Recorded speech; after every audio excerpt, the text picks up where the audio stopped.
Time for CCTV America Insight, where we take you beyond the headlines to bring you unique and compelling stories from across the globe. Tonight, we're focusing on education. Big questions are being asked in Peru about how it's educating its children. Country ranked last out of more than 60 nations in the latest PISA test, a global student evaluation program run by the Organization for Economic Cooperation and Development. CCTV's Dan Collins reports from the Peruvian capital of Lima on what lessons are being learned. The OECD's global assessment of 15-year-olds was a wake-up call for the Peruvian government. PISA stands for Programme for International Student Assessment.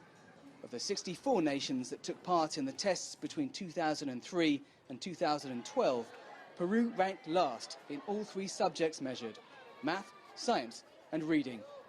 At a time when Peru's middle class has more than doubled in size, education is a higher priority than ever.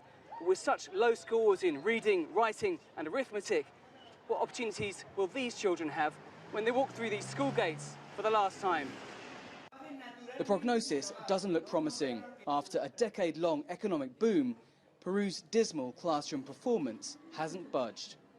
In 2011, the country spent just 2.6% of its GDP on education, the lowest in Latin America. Teachers say they feel undervalued and underpaid.